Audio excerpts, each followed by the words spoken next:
오늘 말씀 제목은 성경을 따르는 원리입니다. 한번 따라합시다. 성경을 따르는 원리. 성경을 따르는 원리. 예. 사람마다 살아가는 방식이 조금씩 다릅니다.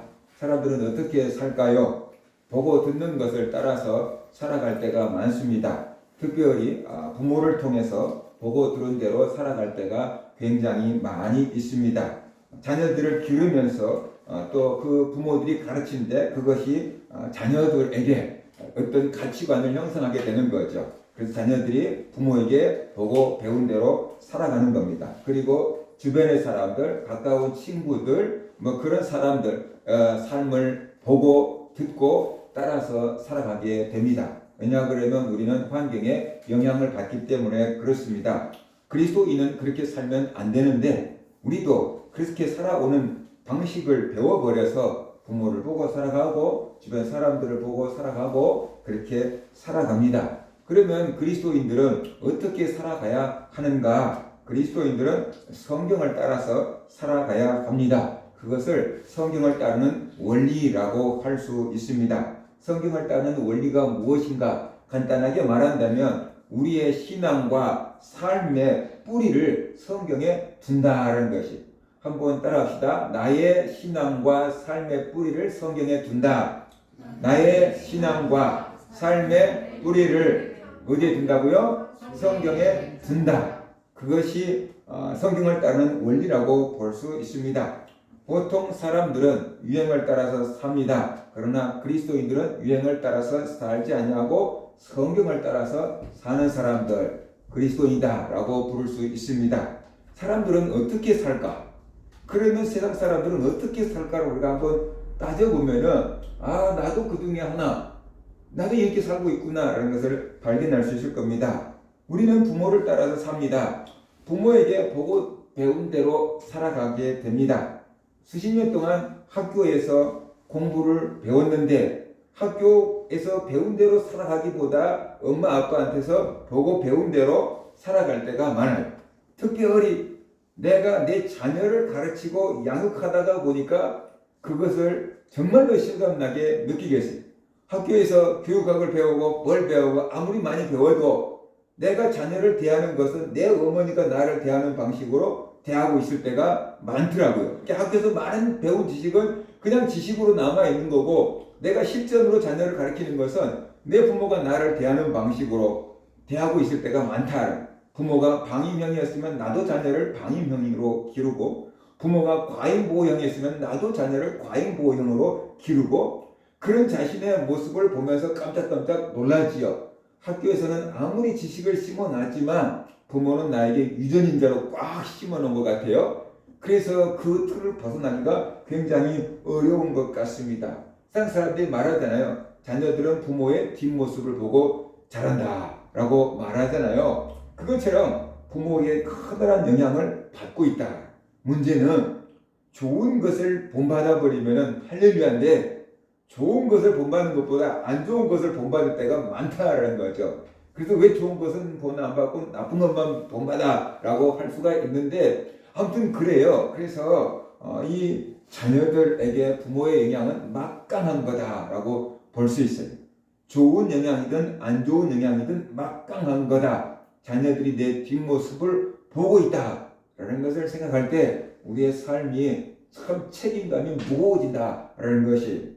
그 다음에 사람들은 양심을 따라서 산다 그래요.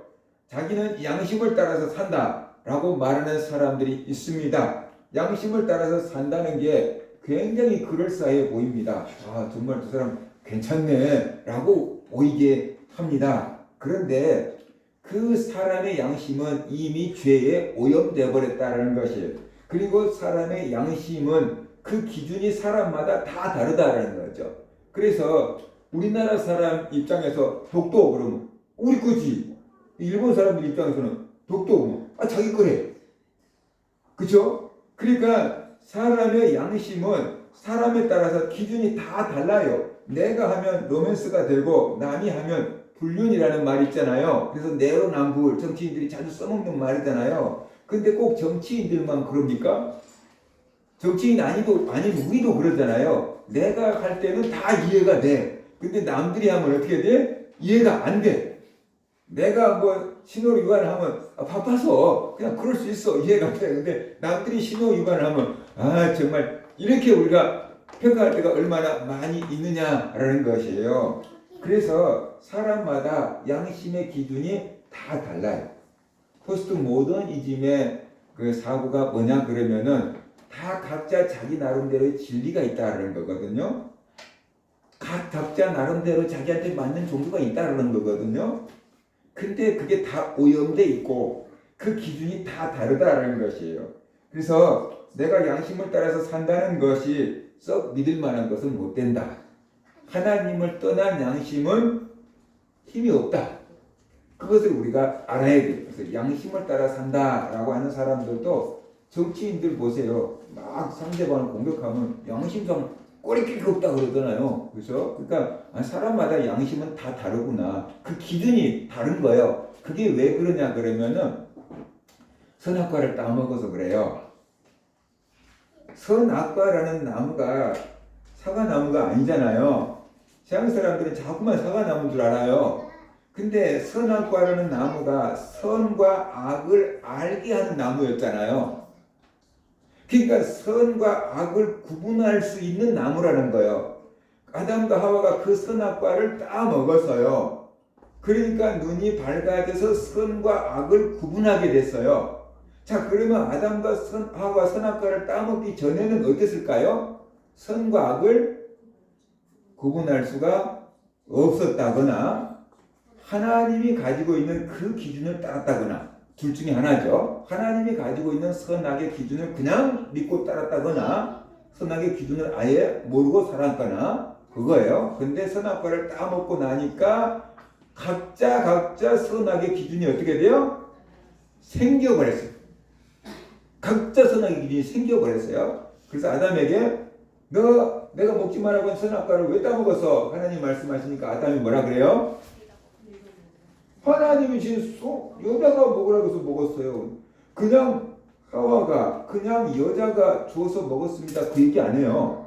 하나님이 주신 여자가 먹으라고 해서 먹었습니다.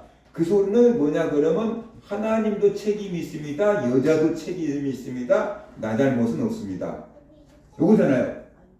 이해가 돼요? 선악의 기준이 어떻게 돼요? 하나님이 아니고 딱 자기가 된 거죠. 그래서 나는 옳고 다른 사람은 다 틀려 이거잖아요. 그래서 하나님께서 그럼 하와 너는 왜 남편에게 선악과 먹게 했니? 그랬더니 하와가 뭐라고 얘기하냐면 좀 뱀이 먹으라고 해서 먹었어요. 그러잖아요. 그 소리는 뭐냐 그러면 나 잘못 없어요. 저 뱀 저것이 잘못이에요. 이렇게 하면서 하와도 선악의 기준이 딱 자기가 돼 있잖아요. 나는 옳고 다른 사람은 틀렸고 그지요? 그래서 하나님을 떠난 양심은 그 양심의 기준이 사람마다 다 달라져 버렸어요. 선악의 기준이 다 달라져 버렸어요. 그래서 내가 잘못한 것은 그냥 괜찮아. 그럴 수 있어. 근데 남들이 잘못하면 세상에 어떻게 저런 잘못을 이렇게 하게 된다는 것입니다. 그래서 사람들이 양심을 따라서 산다 그럴 때 그 사람의 양심이에요. 자기에게 유리한 쪽. 내가 생각하는 양심하고는 완전히 달라. 내 양심은 또 따로 있고 저 사람 양심은 또 달라. 가족 간에도 다 달라. 그러니까는 저 사람이 윤리적이고 도덕적이고 뭐 하나님 보시기에 바르게 살겠다. 그렇게 생각할 필요가 없어요. 하나님 따른 양심은 힘없다. 그걸 우리가 알아야 돼. 그 다음에 자기 소견에 오른 대로 산다. 양심을 따라 산다는 사람들은 좀 감성적이라고 한다 그러면 조금 이성적인 사람들은 내 생각대로 내가 옳다라고 생각하는 대로 한다라고 생각해요. 근데 성경에 보면 사사기 있잖아요. 사사기의 핵심 단어가 뭐냐면 각자 자기 소견에 옳은 대로 행하였더라. 그때 이스라엘이 왕이 없으므로 각자 자기 소견에 옳은 대로 행하였더라라는 것이 자 자기 생각대로 하면 얼마나 좋겠습니까? 자유롭자 그러면.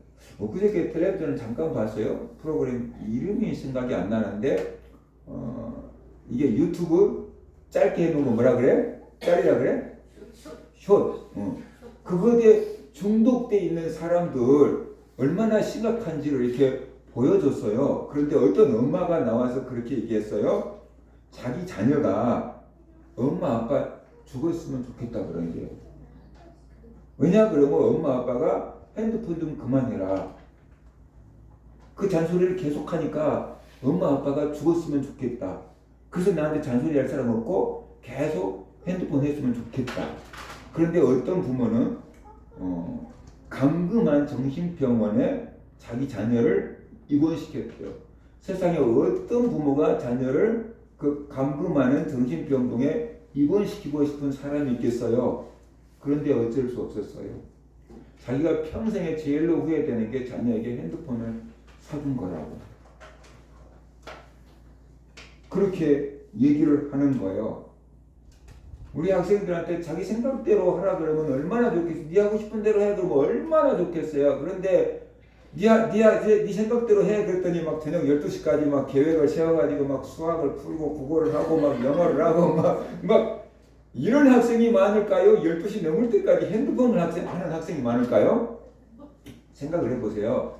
세연이는 막 12시까지 막 시간표를 짜고 막 공부를 막 열심히 할 것 같아? 아니면은 핸드폰을 막 밤새 하도록 할 것 같아?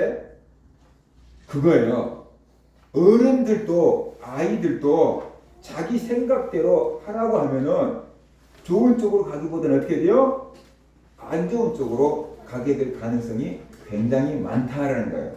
하나님이 이스라엘 백성들을 내버려 뒀어요. 그랬더니 이스라엘 백성들이 자기 소견에 옳은 대로 했어요. 그런데 그 결과가 뭐였냐 그러면 우상숭배였어요.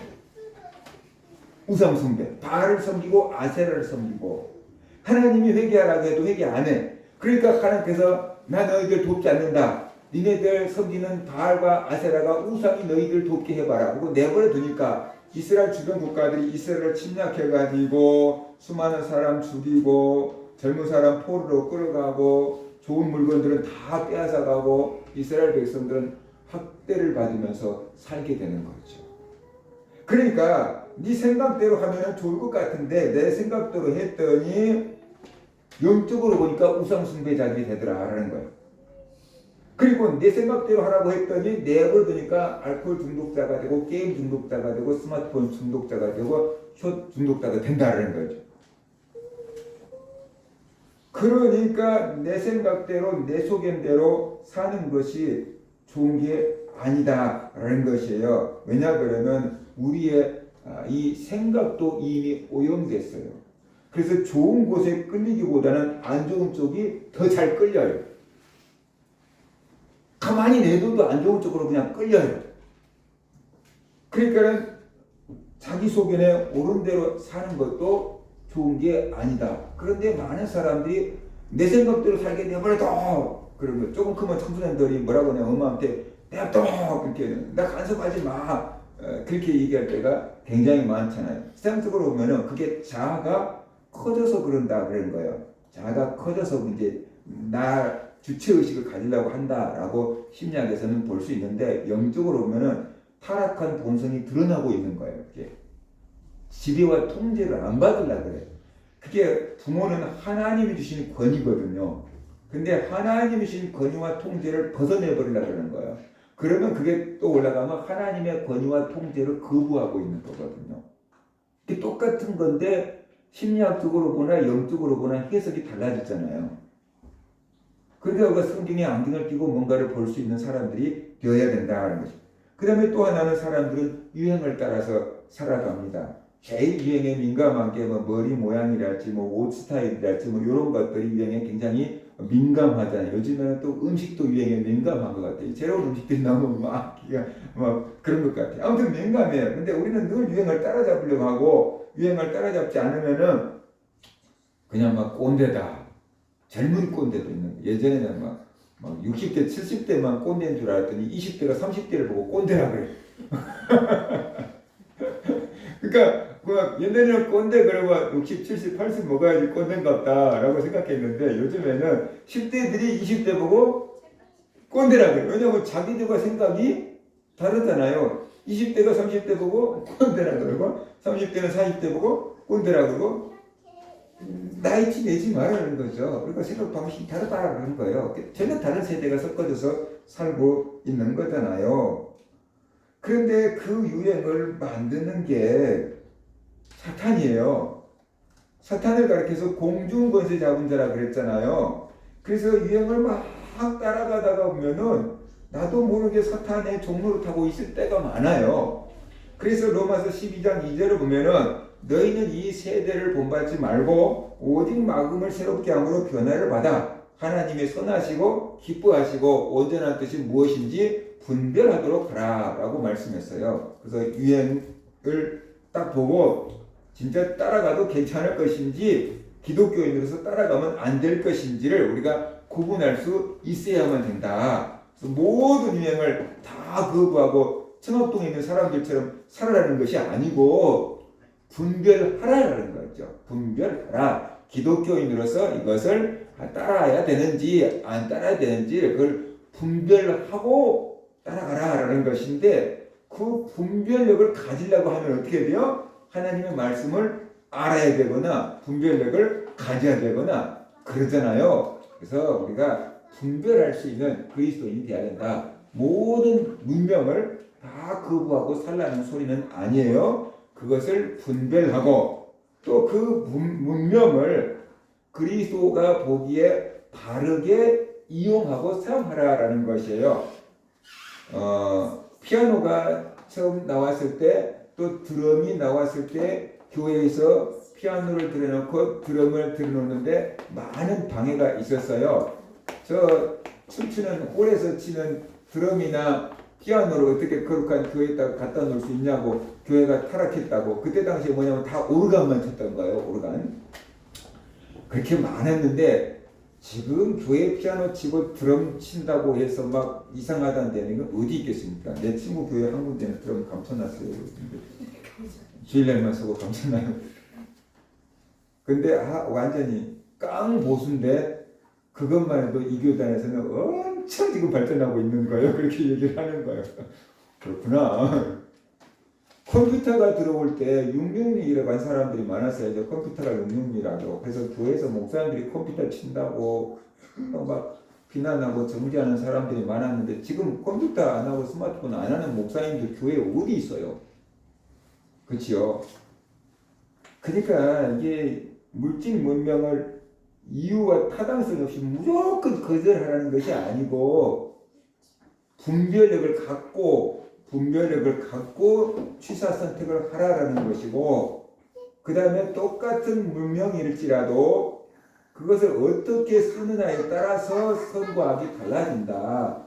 저 드럼이 술집에서 치는 악기가 되는 거지만 교회 와서 하나님을 찬양하는 데로 쓰면은 거룩하게 쓰임 받을 수 있는 악기가 되는 거죠. 그렇죠? 그러니까 어떻게 쓰느냐가 달려 있는 거예요. 어떻게 쓰느냐. 그래서 기독교적인 신앙을 가지고 우리가 쓸 수 있는 사람들이 되어야만 된다라는 겁니다. 그리고 우리가 이 유행에 따라 살다가 보면은 자꾸만 믿음이 식어지니까 그런 것들을 분별하고 살아야 돼. 그 다음에 세상은 이익을 따라 삽니다. 경제가 이념과 사상을 초월합니다. 옛날에는 한참 이념 전쟁이 많았는데 지금은 공산주의든 뭐든 그냥 국민들 잘 먹고 잘 살게 하는 게 최고인 거지요. 그래서 이념을 사상을 초월해서 경제가 작동이 되고 있습니다. 그만큼 돈이 중요하게 여겨지고 있습니다. 우리도 그렇습니다. 어떤 것을 선택할 때 금전적으로 이익이 되냐 손해가 되냐라는 것이 우리의 선택 기준일 때가 굉장히 많아요. 그것을 요즘 사람들이 딱 쓸 때 가성비 그렇게 얘기하는 거예요. 이 돈에 비해서 얼마나 성능이 좋으냐라는 것이 이제 가성비예요. 물론 비싼 게 좋겠지만 돈은 한계가 있고 그러니까 가성비를 자꾸만 따지는 거잖아요. 무엇을 사든지 가성비를 따지는 거잖아요. 그런데 우리가 이게 모든 것을 선택할 때 경제 이념에 꽉 사로잡혀 버리면은 문제가 뭐냐 그러면 옳은 건지 틀린 것인지가 없어져 버려요. 하나님 보시기에 옳은 건지 틀린지가 없어져 버린 거예요. 이익이 되냐 손해가 되냐만 남게 되는 거예요. 그러다가 보면은 범죄에 연루될 가능성이 굉장히 많다. 그래서 디모데전서 6장 10절을 보면은 돈을 사랑함이 일만하게 뿌리가 되나니 이것을 탐내는 자들은 미혹을 받아 믿음에서 떠나 많은 근심으로써 자기를 찔렀도다 그랬어요. 그게 돈을 거부하라는 게 아니에요. 돈 보기를 뭐 이렇게 돌같이 하라 뭐 그런 소리가 아니에요. 이게 우리가 돈이 필요하니까 돈을 벌어야 되고 돈을 써야 되는데 이게 옳은 방법인지 틀린 방법인지를 생각해야 된다는 거야. 이 돈을 버는 방법이 옳은 방법인지 틀린 방법인지를 생각해야 한다는 것이. 몇 년 전에 봤는데 핸드폰 그 게임 프로그램을 개발한 사람이 있었어요. 젊은 사람이 개발했어요. 근데 그게 어마어마하게 인기가 좋은 거예요.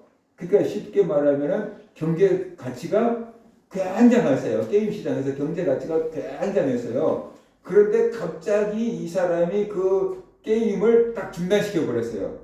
너무 많은 청소년들이 이 게임에 중독됐다는 이유예요. 그래서 나는 돈보다도 청소년들을 지키겠다라고 하고 그 게임을 완전히 그냥 폐쇄해버린 거예요. 그랬는데 문제가 뭐냐면 그 게임이 이미 깔려있는 핸드폰이 막 비싼 가격에 팔린다는 거예요. 근데 기자가 인터뷰를 했는데 자기는 돈 버는 것보다 많은 사람들을 망치고 싶지 않다. 그래서 돈이 막 여기저기서 그거 팔아라고 그 게임 자기한테 팔으라고 하는데 그걸 자기가 다 폐쇄해버렸다. 그렇게 얘기를 하는 거예요. 근데 나이 든 어른이 아니고 젊은 사람이. 대단한 사람. 그 얼마나 용기가 있는 거예요. 그죠? 지금 그거 유튜브 같은 게 그게 그걸 유지한대요. 그 선전으로 유지한대요. 쇼트가. 그게. 근데 문제는 뭐냐면 미국 같은 데서는 유럽에서는 그런 법안들이 만들어지고 있대요. 청소년들을 지키려고. 왜 그러냐면 미국에서 한 청소년이 14살인가 되는 청소년이 죽었어요. 아빠, 나 핸드폰 하루에 1시간씩만 해도 돼요. 그런 거예요. 그러니까 아빠가 그 정도는 괜찮지. 그래 하루에 1시간씩 해라. 그랬는데 형님 위층에 올라갔는데 아빠 동생이 죽었어요. 가서 그러니까 죽은 거예요. 경찰 조사 결과 핸드폰 보다 죽은 거예요. 질식사로. 그럼 내가 아니 핸드폰 보다 어떻게 질식사를 해? 그런데 청소년들이 뭐 도전 프로그램인가 뭐 그런 게 있었대요. 스스로 목을 조르거나 뭐 그 턱걸이에다가 목을 조아놓고 숨 오래 참기 도전. 그게 미국에서 유행을 했었대요. 그 경쟁을 했대요. 그러니까는 얘가 그 핸드폰을 보고 숨 참기 경쟁을 한 거예요. 그러다가 죽은 거예요. 그러니까 미국에서는 대통령부터 나서가지고 그런 법안을 만들어서 이제 제재를 가하겠다. 그러니까는 그런 회사들에서 알아서 우리가 또 자정 노력을 하겠다. 돈을 얼마를 투자해서 자정 노력을 하겠다라고 하는데 우리나라는 선제적인 조치가 없대요. 이미 일이 벌어져 버리면 그 다음에 후속 조치를 취하는 것이 돼 있어서 우리나라도 선제적인 조치를 좀 취했으면 좋겠다라고 방송에서 이렇게 얘기를 하더라고요. 그러니까 이 사람들이 경제 논리로만 하니까 어른들이 그 경제를 보려고 청소년들을 빠져나올 수 없게 계속 잠깐 봤는데 계속 좋은 것들이 떠오르니까 재밌는 것들이 떠오르니까 끊을 수가 없게끔 중독을 시켜버렸잖아요. 근데 그 만들 때 자체적으로 중독성 있게 만든대요. 그 프로그램 만든 사람들이 중독성 있게끔 만든대요. 그 사람 관심 있는 것을 계속 나오게끔 선전도 그 돈을 번대요. 그러니까 어른들이 돈을 버느라고 이 청소년들을 다 중독시키고 있는 거죠. 지금 인터넷을 중독을 시키고 있는 거죠. 근데 요즘 애들은 거의 태어나면서부터 핸드폰을 들고 태어나다시피 하잖아요. 꼬맹이 애들이 밥 먹을 때도 핸드폰 하고 길 갈 때도 핸드폰 하고 차 운전하면서도 핸드폰 하고 막 그러잖아요. 심각하잖아요. 그래서 우리가 경제적인 논리로 하다가 보니까 막 하는 사람이 직접적으로 간접적으로 생명을 지금 잃고 있다는 것을 우리가 알아야 됩니다. 자, 세상을 따라 살면 어떻게 되는가? 당장에는 아무렇지도 않을 수 있어요. 어떤 사람이 그랬어요. 난 너무 심심하고 직장 잘리고 너무 심심해서 운동 좋아해서 그 운동하는 프로그램들을 계속 봤다는 거예요. 그러다 보니 계속 쏟아져 들어오니까 계속 봤는데 친구들이 자기를 보고 중독이라고 했대요. 자기는 중독인 줄 몰랐대요. 친구들이 야이만 너 중독이야 이렇게 얘기했대요. 에이 내가 뭐 근데 너 중독이야. 자꾸만 너 집중을 못하잖아. 그때 정신과 병원에 갔더니 ADHD가 나온 거예요. 어른 청년이. 그래서 이제 심각해가지고 뇌 촬영을 했어요. 뇌를 찍었어요. 그랬더니 뇌가 망가졌다고 했어요. 집중을 할 수 없는 뇌로 망가졌다고 했어요. 그걸 보고 나니까 충격적이잖아요. 그 사람이 그랬어요. 나 잠깐 직장 잘리고 운동을 좋아하니까 운동 막 하는 사람들 막 이렇게 보고 막 어떤 사람들은 뭐 먹는 거 좋아하니까 먹방 이렇게 막 보고 그랬는데 그게 중독이 되어버릴 줄은 몰랐어요. 이미 옆에 친구들이 말할 때 가서 보니까 이미 중독이 심각한 거예요. 근데 자기는 그때도 몰랐대요. 친구들이 자꾸만 중독이라고 하니까 아니라고 했었는데 다 친구들이 중독이라고 병원 가봐라 그래서 설마 하고 갔는데 진짜 중독이 된 거예요. 근데 이미 뇌가 딱 달라져 있어요. 이렇게 알코올 중독자처럼 딱 돼 있어요. 뇌가. 사진을 찍어보니까. 그러니까 집중을 할 수가 없대요. 그 업무를 따라잡을 수가 없대요. 그럼 회사 생활하기가 힘들잖아요. 그래서 어떤 사람은요, 그게 진짜 중독되면요, 사람을 안 만난대요. 사람을 안 만나요. 집에만 처박혀서 그걸 한대요. 한 집에 사는데 엄마하고 눈 맞추고 대화한 적이 없대요. 핸드폰만 보고 있는 거예요. 생각하잖아요. 근데 우리들도 다 잠재적인 중독자들이에요. 우리들도 스마트폰 손에서 놓으면은 불안하잖아요. 그죠? 그게 잠재적인 중독자들이라는 거예요. 초기 증상일 수도 있고. 근데 끊으라 그러면 냅둬라고 그러잖아요. 내 생각대로. 그게 다 망가지는 거예요. 그래서 당장에는 아무렇지 않을 수 있어요. 세상 방법을 따라 사는 것이 당장에는 아무렇지 않을 수 있어요. 오히려 막 더 잘 될 수 있어요. 그런데 하나님 앞에 가면 한번 죽는 것이 정해진 이치요. 그 이후에는 하나님의 심판대에 선다 그랬잖아요. 근데 하나님의 심판대에 서면은 그때 후회하게 돼요. 부자와 나사로의 비유에 나온 부자처럼 그때 가서 후회해도 소용이 없어요. 이미 중독이 된 사람들은요, 중독 재활 치료를 받아야 돼요. 스마트폰도. 근데 알코올이든 뭐든지 한번 중독된 사람들은 치료 완치라는 용어를 쓰지 않아요. 언제든지 다시 돌아갈 수 있기 때문에 치료 완치라는 용어를 쓰지 않아요. 절제하고 있다라고 쓰는 거예요. 치료받고 있다라고 쓰는 거예요. 한 번 중독이 되면은 내가 100% 정상으로 돌아오지 않아요. 그 절제할 수 있는 힘을 길러주는 게 재활 프로예요. 완치는 없어요. 그러니까 중독 안 되게 하는 것이 제일로 중요한 거다. 중독 안 되게 하는 것이 제일로 중요한 거다. 그거예요. 그러면 왜 우리는 성경을 따라서 살아야 되는가? 왜 우리는 성경의 원리를 따라서 살아야 되는가? 성경은 하나님의 말씀이기 때문에 그렇습니다. 한번 따라합시다. 성경은 하나님의 말씀이다. 성경은 하나님의 말씀이다. 성경은 66권이 합쳐져서 하나의 성경이 되었어요. 원래부터 이렇게 된 게 아니고 66권이 흩어져 있던 걸 모아가지고 하나의 성경이 되었어요. 근데 성경은 구약과 신약으로 나뉘어져 있고, 구약은 장차 그리스도가 태어날 거다라는 하나님의 예언이 있고, 신약은 하나님의 예언되어 태어난 분이 있었는데 그분이 바로 예수 그리스도다라는 것을 증거해 주는 것이 신약이다. 그래서 구약이 예언이라 그러면 신약은 성취다.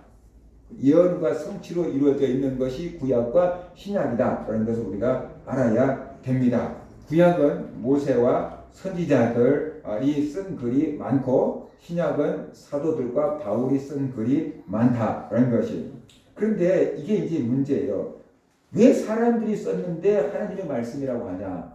나도 예수 믿을 때 이게 제일로 안 믿어졌어요. 사람이 썼는데 왜 하나님의 말씀이라고 하냐? 보통 사람들은 하나님이 직접 십계명을 쓰지 딱 써서 줘야지 이거 하나님의 말씀 이렇게 믿는데, 사람들이 썼다라는 거예요. 바울이 쓰고 베드로가 쓰고 모세가 쓰고 사람이 썼는데 왜 하나님의 말씀이라고 하냐라는 거예요. 쓰기는 사람이 썼지만 하나님의 성령의 감동으로 쓴 거예요. 하나님께서 그렇게 쓸 수 있도록 감동을 주고 영감을 준 거예요.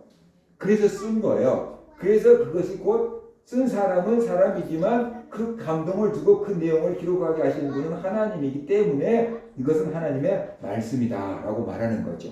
디모데후서 3장 16절에 보면은 모든 성경은 하나님의 감동으로 된 것으로 교훈과 책망과 바르게 함과 의로 교육하기에 유익하니 그랬어요. 베드로후서 1장 21절에 보면 예언은 언제든지 사람의 뜻으로 낸 것이 아니요 오직 성령의 감동하심을 받은 사람들이 하나님께 받아 말한 것임이라 라고 했습니다. 모세가 오경을 기록했잖아요. 그런데 하나님은 여호수아에게 그 모세가 기록한 율법책을 지켜 행하라 라고 말씀했어요. 그러면 어디를 가든지 형통할 거라고 말씀했어요. 모세가 기록한 모세 오경 하나님의 말씀이라는 증거를 네가 이 말씀을 지켜 행해? 그러면 내가 형통하게 해줄게. 그러니까 모세가 기록했지만 그것이 전부 하나님의 말씀이고 약속이라는 뜻이에요. 자, 그 다음에 성경은 진리이기 때문에 성경을 따라서 살아야 합니다. 따라합시다. 성경은 진리다. 성경은 진리다. 세상 유행은 자꾸만 바뀝니다. 그러나 성경은 변치 않습니다. 진리이기 때문에. 그래서 하나님 말씀은 1.1도 없어지지 않고 다 이루어진다 그랬어요. 마태복음 5장 18절에 보니까 진실로 너에게 이르노니 천지가 없어지기 전에는 율법의 1.1도 결코 없어지지 아니하고 다 이루리라 라고 말씀했어요. 하나님의 말씀인 성경은 그대로 이루어지고 성취됩니다. 그렇기 때문에 우리가 성경의 원리를 따라서 살아야 한다는 겁니다.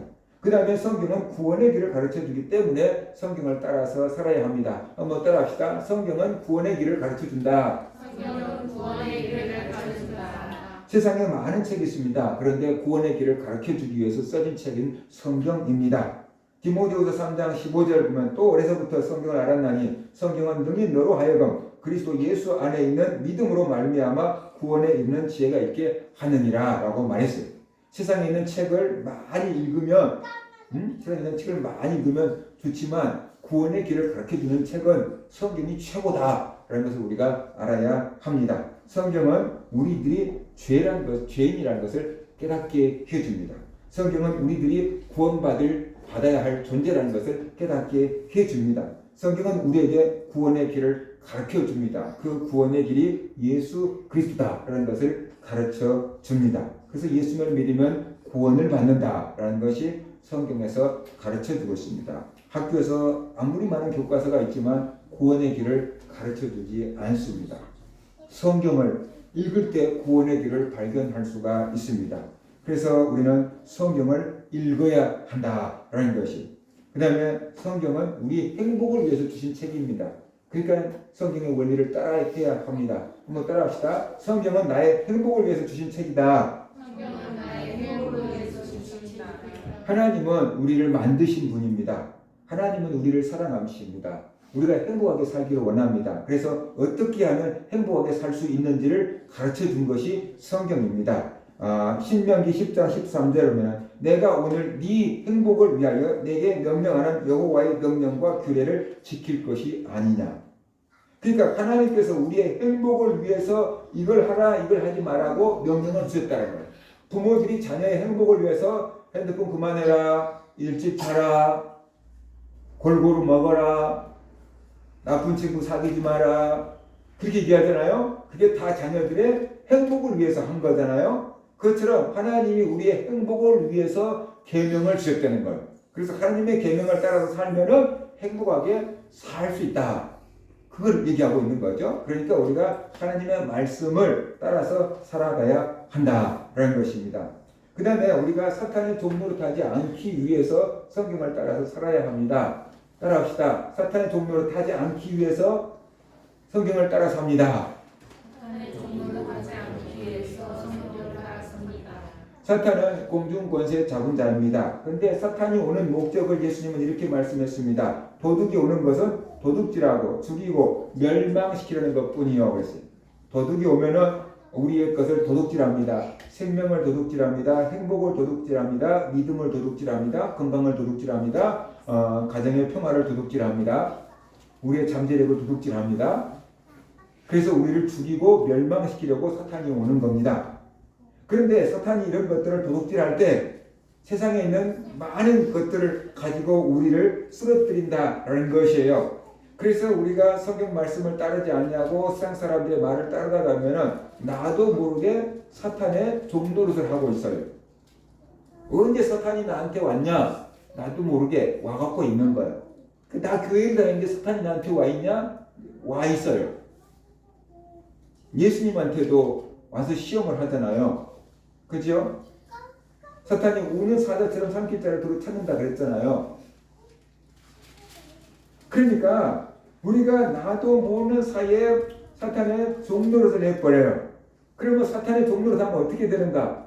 사탄과 함께 지옥에 가버려요. 마태복음 25장 41절에 보면은 또 왼편에 있는 자들에게 이르시되 저주를 받은 자들아 나를 떠나 마귀와 그 사자들을 위하여 예비된 영원한 불에 들어가라 그랬어요. 그러니까 지옥을 가리켜서 마귀와 그 사자들을 위해서 예비된 영원한 불이라고 그랬어요. 사탄의 종노릇한 사람들이 사탄과 함께 영원한 불 모신 지옥에 들어간다는 거예요. 나 몸은 교회 왔다 갔다 해요. 그런데 내가 하는 일은 전부 마귀 일만 해요. 이거 골치 아픈 거예요. 하나님의 말씀으로 채워져 있지 않고 세상 가치관으로 무장되고 있으면은 그렇게 되는 것입니다. 그래서 우리는 하나님의 말씀을 따라서 살아야 된다는 것이에요. 그 성경이 어떻게 말씀하시는가? 오늘 우리가 읽은 여호수아서 1장 7절 8절 보세요. 하나님께서 여호수아에게 말씀하신 거예요. 오직 강하고 극히 담대하여 나의 종 모세가 내게 명령한 그 율법을 다 지켜 행하고 우르나 좌루나 치우치지 말라. 그리하면 어디로 가든지 형통하리니 이 율법책을 내 입에서 떠나지 말게 하며 주야로 그것을 묵상하여 그 안에 기록한 대로 다 지켜 행하라. 그리하면 내 길이 평탄하게 될 것이며 내가 형통하리라. 이 말씀은 하나님께서 여호수아에게 가나안 땅을 정복하러 가라라고 주시면서 하신 말씀이에요. 그런데 강하고 담대하라 그랬어요. 그리고 모세가 명령한 율법을 다 지켜 행하라. 모세가 명령한 게 하나님 말씀이라는 거예요. 그러면은 모세 율법을 지켜 행하면 어디로 가든지 형통할 거다라고 말씀했어요. 그 다음에 이런 말씀을 하셔요. 율법책을 입에서 떠나지 말게 하며 창세기, 출애굽기, 레위기, 민수기, 신명기 이거 말합니다. 율법책을 여호수아 내 입에서 떠나지 말게 하라고 하셨어요. 그리고 율법책을 암송하라고 하셨어요. 중얼중얼 하라고 하셨어요. 암송해서 중얼중얼 하라는 거, 복습하라는 거예요. 그리고 그 율법책에 있는 내용대로 행동하라라는 거예요. 그러면 네 길이 평탄하고 네가 형통할 거다라고 말씀하셨어요. 하나님의 말씀을 따라 살면 형통한다라는 거죠. 그럼 어떻게 형통할 수 있습니까? 하나님이 책임져 주기 때문에. 여호수아에게 형통한다는 것은 가나안 정복을 한다는 뜻이잖아요. 가나안 땅을 정복한다는 것이잖아요. 그래서 여호수아는 하나님 말씀을 따라서 행했고 가나안 땅을 정복했고 이스라엘 백성들에게 가나안 땅을 유업으로 물려줬지 않습니까?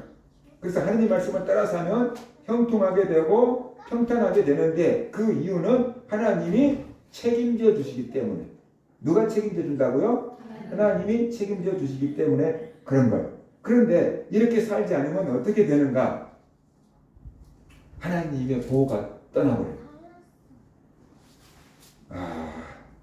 신명기 17장에 보면은 모세가 이스라엘 백성들에게 주신 말씀이 있어요.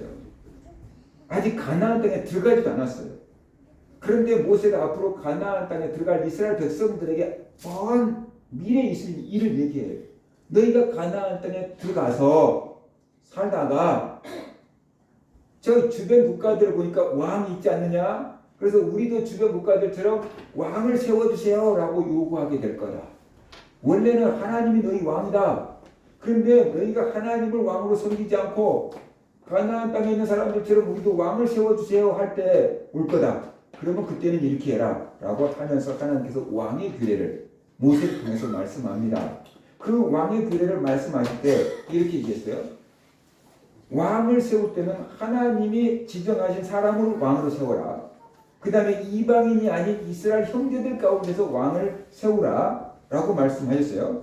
그러면서 이제 또 하나 주신 말씀이 뭐냐 그러면 이스라엘의 왕이 될 자는 병마를 많이 두지 마라. 말을 많이 사모으지 마라. 전쟁하는 말을 많이 사모으려고 애굽으로 사람을 보내지 마라 라고 말씀하셨어요. 그 다음에 또 하나 이스라엘의 왕이 될 자는 아내를 많이 두지 마라. 부인을 많이 두지 말라 라고 말씀하세요. 왜냐 그러면 그 부인들에게 미혹되지 않게 하기 위함이라. 부인들에게 미혹되지 않으려 그러면 아내를 많이 두지 말라 라고 말했어요. 그 다음에 은과 금을 쌓아두지 말라 그랬어요. 은과 금을 쌓아두지 말라 그랬어요. 그런데 이 모든 것을 다 어겨버린 사람이 있어요. 솔로몬이 애굽에 가서 많은 말들을 수입해 왔어요. 전쟁하려고 군사력을 키우려고 솔로몬이 아내를 엄청 많이 뒀어요. 부인이 1000명이에요. 그러니까는 성지순례 가니까 예루살렘 성전에서 저 건너포 있는 저 산 언덕이가 저기가 멸망산이래요. 저기 왜 멸망산이냐? 솔로몬이 부인들을 다 거기다 둔 거예요. 왜냐하면 예루살렘 안에다 들여다보면 부인들이 다 우상을 가지고 왔는데 여기서 시집 오면서 다 우상을 가지고 왔는데 예루살렘 성전 안에까지 우상을 갖고 할 수가 없으니까 저쪽 성전 맞은편 가까운 데다가 집을 지어주고 거기 살아가니까 거기가 온갖 1000명의 부인들이 섬기는 우상들이 다 거기가 모여있는 거예요. 그래서 멸망산인 거예요. 근데 가이드가 그런 얘기를 했어요. 솔로몬 부인이 1000명이다. 하루 저녁에 한 부인한테씩만 들어갔을 텐데 그러면 부인을 1등부터 1000명까지 쫙 숫자를 세워놓으면은 다시 솔로몬이 다시 돌아올 정도 되면 1000날이 지나야 된다는 거예요. 외국에서 공주들이 와가지고 자기 신랑하고 만나려고 하면 1000날을 기다려야 돼. 그러면 얼마나 심심했겠냐. 외로우니까 고향에서 가져왔던 우상을 섬겼다는 거예요. 그 솔로몬이 미안하니까 우상 섬기는 것들을 지어줬다는 거예요.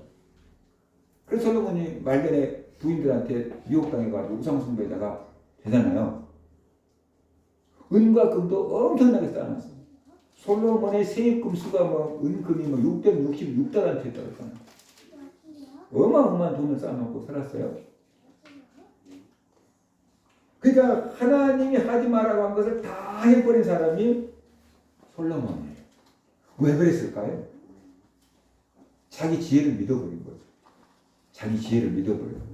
하나님의 말씀을 중요하게 여기보다 내가 더 똑똑해하고 내 지혜를 믿어버리고. 왜냐하면 솔로몬이 엄청난 지혜를 받았잖아요. 그러니까 하나님의 말씀보다 자기 지혜가 더 낫다고 생각한 거예요. 그래서 이 모세를 통해서 그만 신명기 17장 왕의 규례를 어겨버리고 자기 지혜를 믿고 따라버렸어요. 그래서 여인들에게 미혹돼서 우상숭배자가 되고 하나님이 꿈에 2번이나 나타나서 회개하라고 했는데 또 회개를 안 해요. 이게 솔로몬이 문제예요. 하나님이 2번이나 꿈에 나타나서 회개하라고 했는데 솔로몬이 강심장이 되고 회개를 안 해요.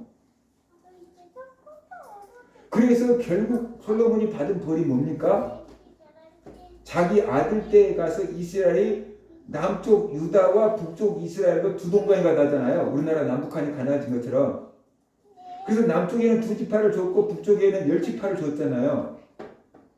근데 남쪽에 2지파를 준 이유도 솔로몬 때문에 준 게 아니고 다윗이 하나님을 너무 잘 섬겨서 다윗 때문에 하나님께서 다윗에게 하신 약속을 평생도록 이 자손들이 이스라엘 왕이 되리라고 하는 그 약속을 지키게 하려고 2지파를 솔로몬 아들 르호보암에게 준 거예요. 그러니까 솔로몬 때문에 이스라엘은 분단 국가가 된 거예요. 솔로몬 때문에 이스라엘 자기 후손들은 정말 힘없는 왕이 된 거예요. 우리가 잘 아는 솔로몬이 참 멍청한 왕이에요. 솔로몬의 지혜 그러는데 솔로몬이 참 멍청한 왕이에요. 그 이유는 하나님의 말씀보다 자기 지혜가 더 똑똑하다고 생각했기 때문에 그래요.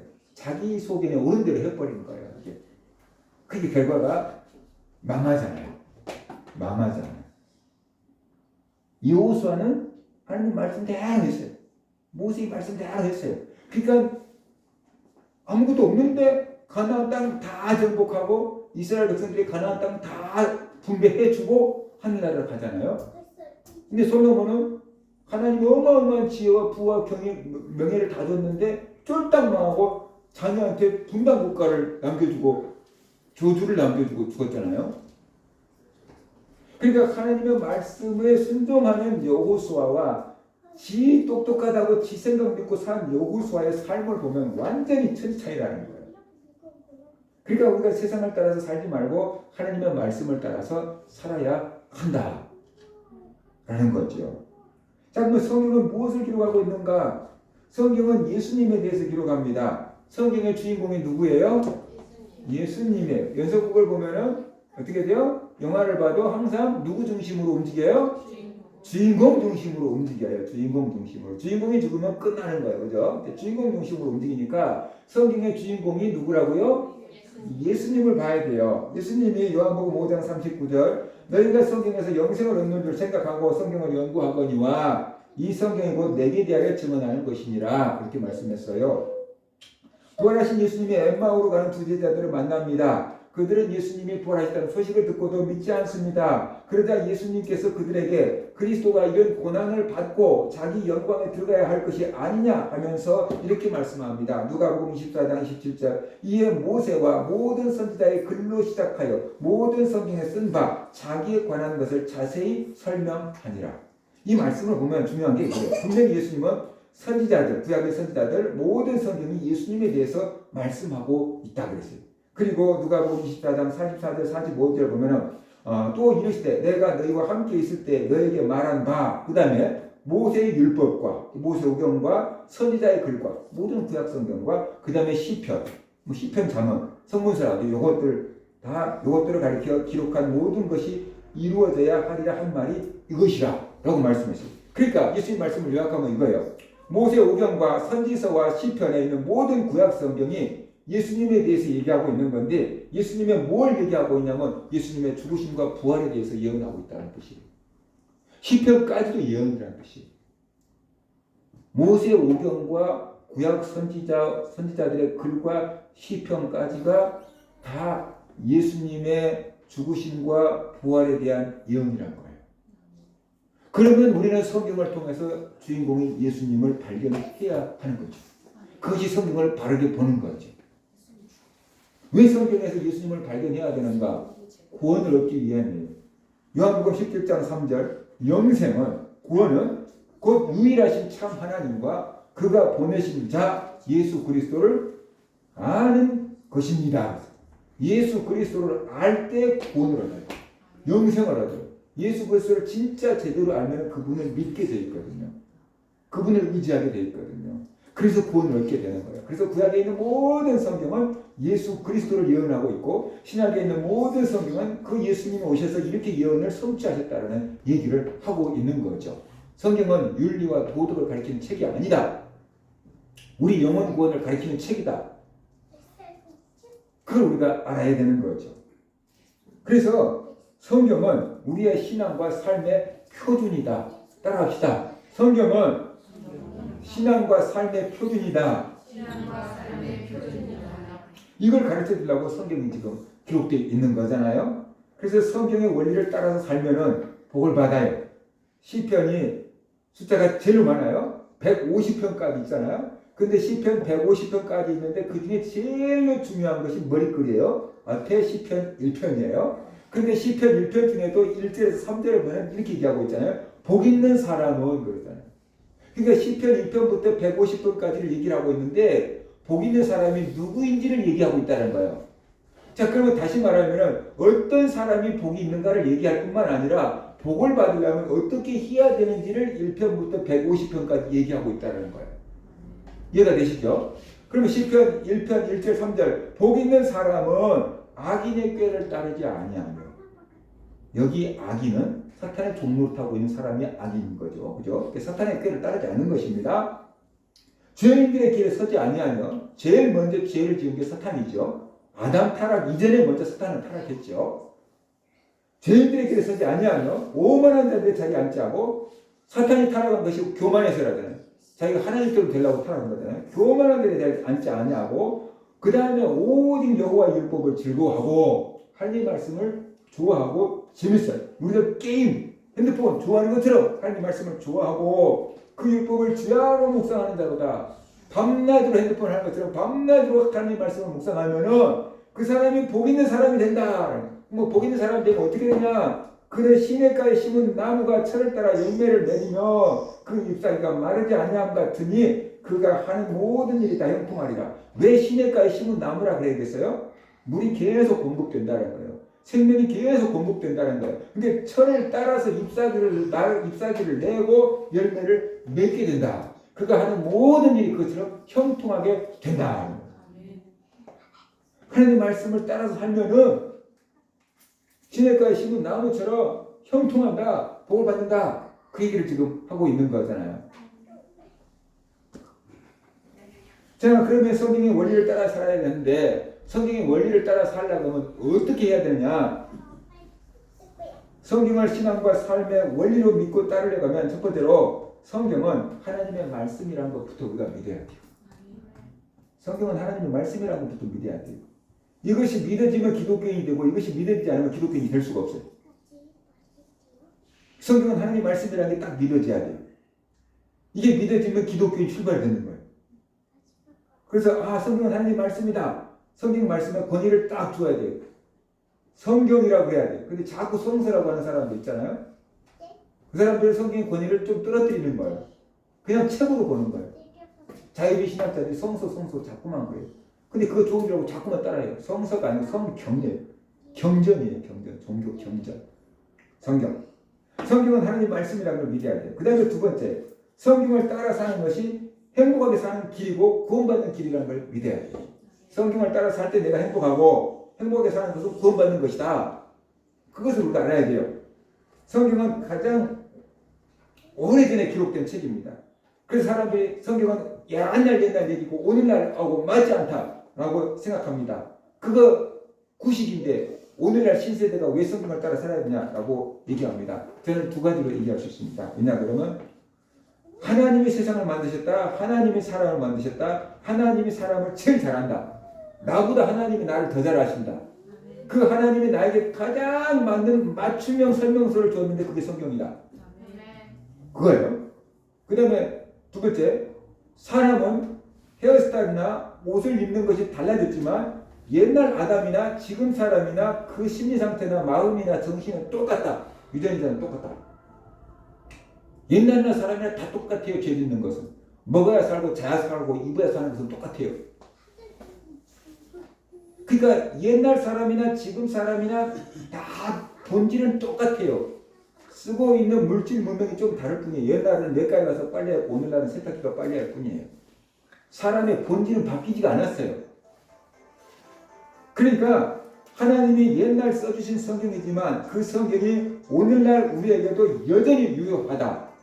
그걸 우리가 알아야 돼요. 우리에게 가장 잘하시는 하나님이 써주시는 성경이고 그 다음에 사람의 본질은 옛날이나 지금이나 바뀌지 않았다. 그러니까 우리는 이 성경 말씀을 따라야 된다는 거예요. 성경은 나의 행복을 위한 것이고 나의 구원의 길이라는 것을 믿어야 됩니다. 그 다음에 성경을 읽고 듣고 외워야 돼요. 성경의 진리를 원리를 따라 살려고 한다면 성경에 무엇이 써져 있는지를 알아야 되잖아요.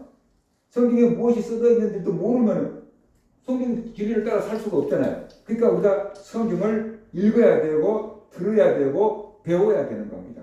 근데 어느 세월에 여러분이 성경을 읽고 듣고 다 한 번 읽으려는데 1년 가는데 1년 가야지 한 번 읽을까 말까 하는데 언제 읽어서 성경의 원리가 뭔지 따라잡고 그걸 따라서 살겠느냐라는 거죠. 그러니까 그 일을 목사가 대신해 주겠다는 거예요. 매주 성경의 원리가 뭔지 창세기부터 계시록까지 찾아서 성경의 원리가 뭔지를 가르쳐 주겠다는 거예요. 그러니까 나와서 하나님 말씀을 듣고 성경에 이런 원리를 말씀하고 계시구나. 그 말씀을 따라서 살아가도록 힘쓰면 된다라는 것입니다. 그 다음에 성경의 원리를 삶에 적용해야 됩니다. 성경은 구체적인 사건 하나하나 말씀하지 않습니다. 여러분 이렇게 생각해요. 하나님, 핸드폰 하루에 몇 시간 해야 돼요? 라고 물어보면 그래, 예원이는 1시간 하고 세연이는 50분만 해라. 하나님께서 이렇게 말씀하신다거나 성경에 써져 있다 그러면 우리가 고민할 필요가 없어. 그런데 묵묵부답이야. 핸드폰 몇 시간 해야 돼요? 묵묵부답. 성경에도 안 써져 있어. 그러면 없는 거냐? 성경에 원리가 있어. 그 원리가 우리 속에 딱 들어오면 내 나름대로 그 원리를 적용해서 살면 된다라는 거죠. 그래서 성경은 우리의 커다란 원리를 딱 얘기하고 계세요. 그러면 그 원리를 딱 내가 익히면은 적용이 돼요. 적용이 돼. 우리가 기계를 하든지 컴퓨터를 하든지 운동을 하든지 어떤 원리를 딱 알면은 그 다음에 적용이 되는 거예요. 내 친구가 나한테 테니스를 가르쳐 주겠다고 잠깐 가르치던데 이렇게 얘기를 하더라고. 모든 공으로 하는 운동은 원심력을 이용하는 거다 딱 그러더라고요. 원심력이 커지면 힘이 세지는 거고 원심력이 제대로 작동이 되면 힘이 안 든다. 근데 그게 원심력이 작동이 안 되면은 다친다. 모든 공으로 하는 운동은 똑같다. 그러면서 테니스 채를 칠 때도 원심력을 따라서 이렇게 돌려서 쳐야 되는데 내 힘으로 이렇게 쳐버리면 네 손목 나가본다. 원심력으로 치는 거다. 모든 공으로 하는 운동은 다 원심력으로 하는 거다. 부드럽게 원리를 가르치더라고요. 운동을 하는 사람은 원리를 아는 거예요. 기계를 하는 사람은 기계의 원리가 있는 거죠. 그래서 이것만 보는 게 아니고 다른 기계도 금방 적응해서 볼 수 있어요. 왜냐하면 원리를 아니까. 기계가 돌아가는 원리를 아니까. 성경도 원리가 있어요. 성경은 우리에게 원리를 가르쳐줘요. 그러면 그 원리를 딱 갖고 내 삶의 구체적인 현장에서 적용을 하는 지혜가 필요한 거예요. 그러면 그때마다 어떻게 돼요? 내 삶에 하나님 말씀을 따라서 살아갈 수가 있게 된다는 것입니다. 그렇게 이제 적용까지 할 수 있으면 그 다음에 딱 남은 건 하나예요. 그 다음은 성경을 따라서 사는 믿음의 용기가 필요해요. 이게 정말 어려워요. 왜냐 그러면 현실적으로 성경을 따라서 살아가면 손해볼 것 같아요. 말도 안 되는 것 같아요. 다른 사람들 그렇게 안 살거든요. 성경적으로 성경 원리를 따라서 가면 나만 바보가 되는 것 같고 나만 손해본 것 같거든요. 그러니까 이걸 따라서 하기가 굉장히 어려운 거예요. 손해 안 보려고 하다 보니까 경제 원리가 작동되니까. 그런데 믿음으로 그걸 이겨내야 돼요. 하나님 말씀을 따라 살면 누가 책임져 준다고요? 하나님이 책임져 준다. 그 원리를 따라야 돼. 하나님 말씀 따라 살면 하나님이 책임져 준다. 한번 해보자. 그리고 우리가 시도해봐야죠. 그럴 때, 진짜 되네? 그런 경험이 많아지면 많아질수록 이제 우리가 성경을 따라서 살아갈 수 있는 사람으로 변화가 되는 거예요. 믿음이 크게 되는 거죠.